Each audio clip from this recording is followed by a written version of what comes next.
As healthcare moves away from traditional fee-for-service models, providers need a strategy to stay competitive. That's where Strategic Healthcare Partners comes in. We offer expert consulting and ongoing management oversight for providers looking to form an accountable care organization. From financial feasibility analysis to helping you choose the right ACO in a crowded market, SHP provides the clarity you need to make informed decisions and transition to value-based care. Learn more at shpllc.com.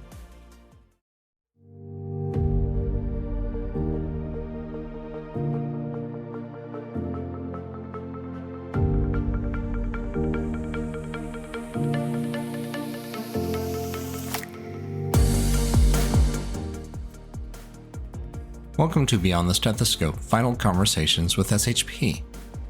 Today, Jason and I sit down and we go through some of the latest news headlines that we feel are really important considering the times that we're in. Then we also talk about some of the upcoming and remaining episodes of Season 3. Are you ready for this vital conversation? Let's get started.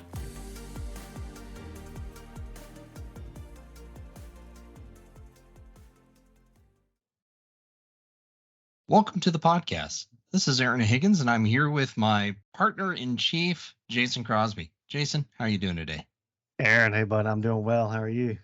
I'm doing pretty good. We're recording this right before Thanksgiving, so I am looking forward to 3 days of eating a ton of food and a ton of leftovers, and then a fourth day of being burned out on said food and leftovers, and just wanting a pizza. Yeah, that and a big imprint of my body on a couch because I laid there so long. Where you almost get to the point of fusing to it, but not quite. Yeah, and then the official switch over to Christmas season, right? Right. You know, that's what we do. It's the Friday after, so on Friday, tree goes up, we're ready to go. We have made the switch. Yeah, I'll be doing what professionals should be doing, and that is hanging up my own Christmas lights on a 2-story house. So prayers would be appreciated. Yeah, it's pretty risky. Well, Jason, we have some news to talk through today, kind of a wide variety. So why don't you kick us off? Yeah, tell you what, a couple things that have caught my eyes. Nothing new, but just kind of more updated information, right? So real quick, physician burnout. Yet what I like about this article, particular survey, is that it's crisis of physician burnout and the promise of technology. So a little interesting twist. Some of the news still one and the same when it comes to physician burnout. Most recent survey by the American Medical Association, symptoms were reported by 63% of physicians, and this is as of the end of 2021. So when I give a time frame there, 63% compared to 42% just from 3 years earlier, felt they began to show more symptoms of burnout, basically from both patient and provider satisfaction, just during that 3-year uptick, obviously exacerbated by the pandemic. But some of those symptoms being rising rates in depression, anxiety, and even some suicidal thoughts on behalf of the provider. So not only a much larger increase in the percentage that at least express that burnout, but the intensity of those symptoms also are rising. And so while we hear those surveys quite a bit, we can't tune it out to being white noise. We got to pay attention to it, right? We've talked about that in previous seasons, you and I. And so that's one reason this article caught my attention. And another reason to it, data sample. I know you're a data guy. Well, this one shows that over 117,000 physicians, think about that, 117,000 physicians left the profession between first quarter of 2020 and the fourth quarter of 2021. That's pretty stinking alarming, right? And further it went on to explain various states. We won't get into the details, but California, for example, you and I talk a lot about primary care. Well, the shortage there now is an additional 4,700 primary care physicians to simply get back to where they believe they should be on the primary care side. And so naturally this, talks about the burden that administrative work adds. And that's kind of where the article went into. Hopefully technology can help, because they're estimating over 22 hours per week is what ER navigation adds to your average provider. 22 Wow. hours a week. And so there's sort of how do we improve with AI usage, maybe to help out with some of that, to alleviate the symptoms reported in the survey. So one of those where the physician burnout data is, tugs at you. It really does kind of hit home with a lot of the symptoms being reported. But on the flip side, hey, let's utilize some of the technology to be a little bit more efficient to help out with those symptoms. Right. And I have to wonder too. So again, we're recording right before Thanksgiving. So today was announced that Microsoft has snatched up the Chat GPT folk who were ousted by their board just over the weekend here. So there's been a lot of changes in the AI world. So it's going to be interesting to see how that changes, because Microsoft has already invested billions. They're planning on investing billions more. So it'll be interesting to see some of these AI folks that are experts in the field being brought into Microsoft's wheelhouse. And why I think that's interesting is because of the millions that Microsoft has said that they're going to pour into healthcare over the next coming years. So there may be good news on the horizon with using AI to get rid of some of this busy work these physicians feel like they're having to deal with. Mm-hmm. Yeah, at least it's going in the right direction, like you're saying. Yeah, absolutely. Well, kind of tangential to that and maybe contributing to some of the frustrations and burnout of the providers. It's a slightly older article, but it's summing up the last year's worth of cyber attacks. So we've talked about this in past seasons. It's worth talking about some more. So they surveyed Proofpoint and I'm going to get this wrong, Poninom Institute, an IT research group. They surveyed over 650 IT and cybersecurity professionals. And they said that 88% of surveyed organizations experienced an average of 40 cyber attacks in the last 12 months. So that's everything from a successful hack to a near successful hack, something that registered on the scale. I know personally, I see thousands of attempted break-ins into my websites and networks. I don't count those as cyber attacks, but so these are actually coordinated cyber attacks where someone made an effort. The average cost of a successful cyber attack was $5 million. So that's crypto virus or somebody broke in and stole stuff. The most expensive cost was for disruptions to normal healthcare operations. So that's going to be you can't take care of your patients. They're saying that costs about 1.3 million. And this is granted aimed at hospitals and healthcare systems, but I'm sure practices have scaled level costs associated with this. And the larger the practice, the higher the cost is going to be. 57% reported poor patient outcomes due to delays in procedures and tests. 50% reported an increase in complications from surgery, and 23% of organizations reported increased patient mortality rates during cyber attacks. 23%. So 23% of patients died during cyber attacks. That is staggering. That's a stat you just don't hear about. Right. Wow. We can't think of this as just attacks of zeros and ones and oh gee, the phones and computers are down. People's lives are literally being affected by this. There's some other stats that are primarily around cost and everything, ransom payments and that sort of thing. We'll put a link to this report in the show notes. It's worth looking at. And remember, it's not just the dollar cost, it's the human life cost that is coming out of these attacks, particularly as they get more frequent and as they get more vicious, bringing down the systems that we're relying upon. Going back to your point earlier, Jason, this could be contributing towards physician burnout, particularly if you're losing patients because your EMR was down.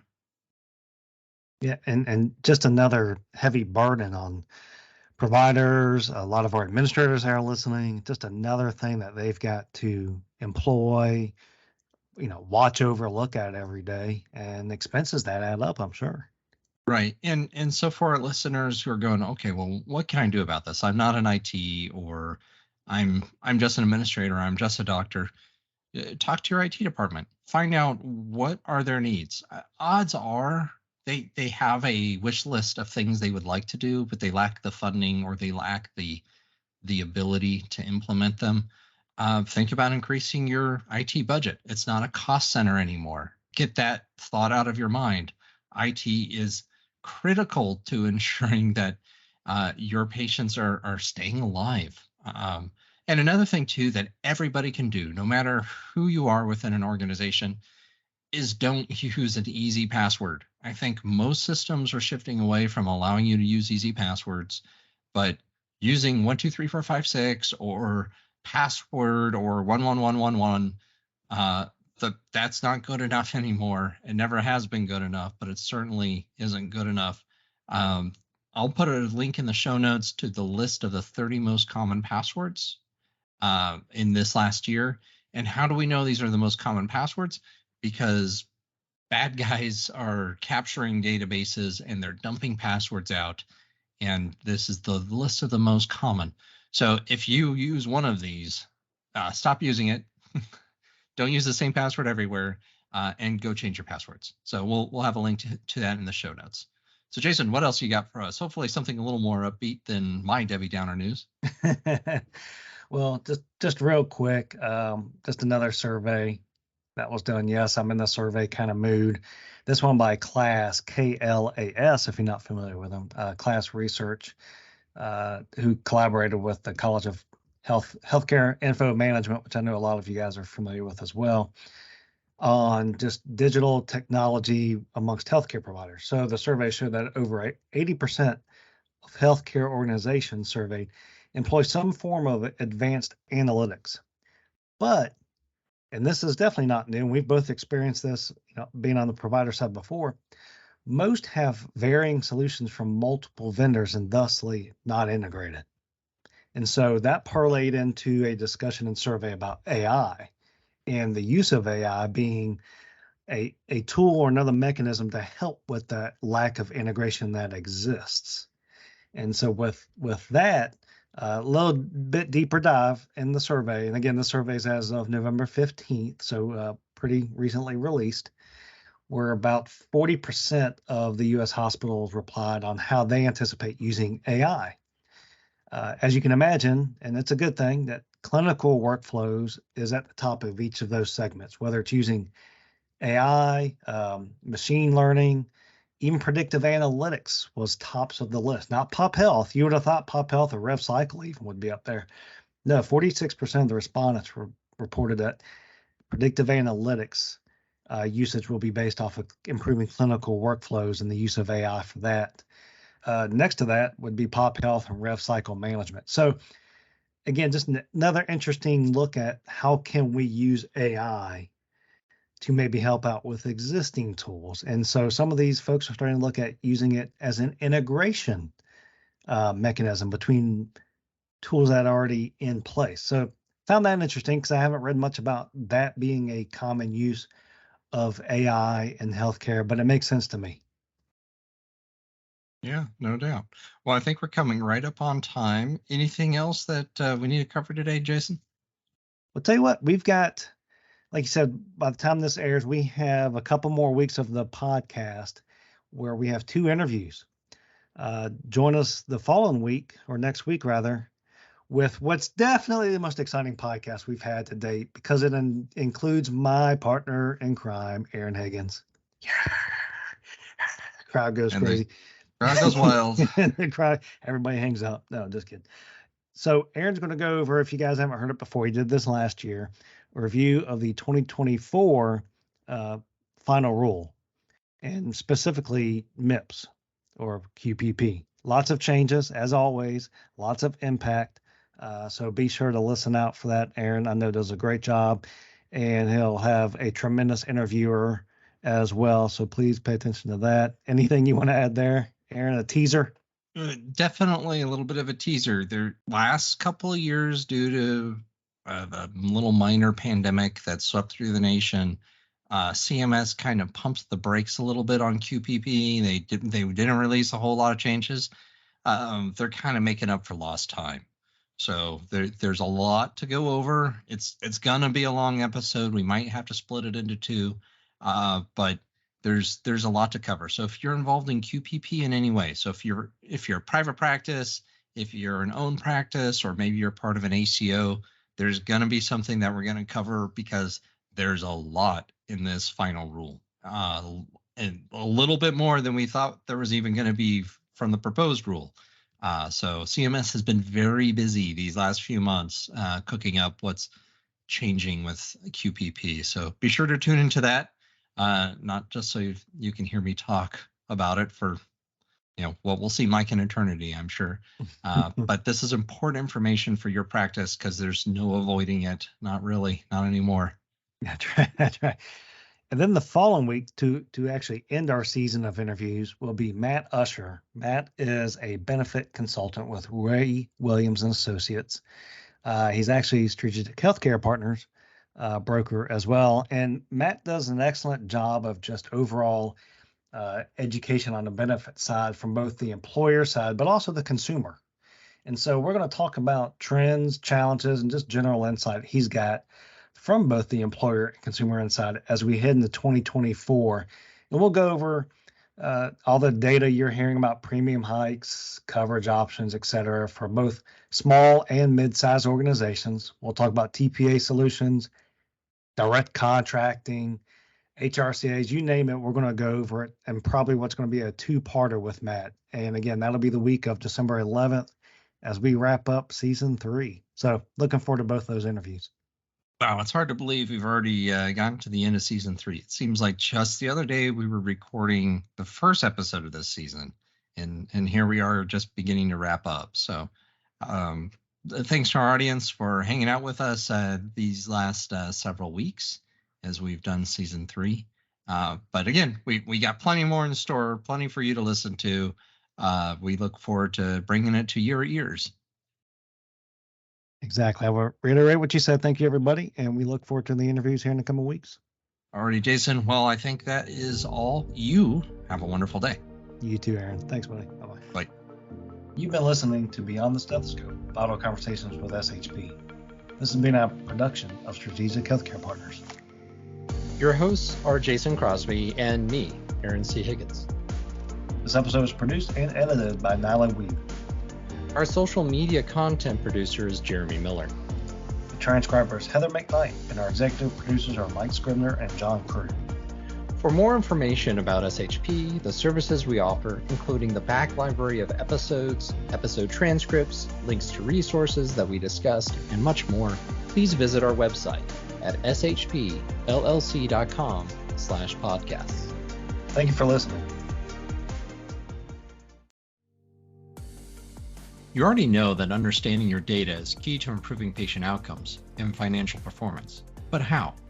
At Strategic Healthcare Partners, our analytics services help turn your EMR and other data sources into actionable insights. From identifying areas for improvement to guiding you through implementing changes, SHP supports you every step of the way. Our performance analytics service dives even deeper, providing custom reports that help you stay ahead in the transition to value-based care. Unlock your data's full potential with SHP. Learn more at shpllc.com.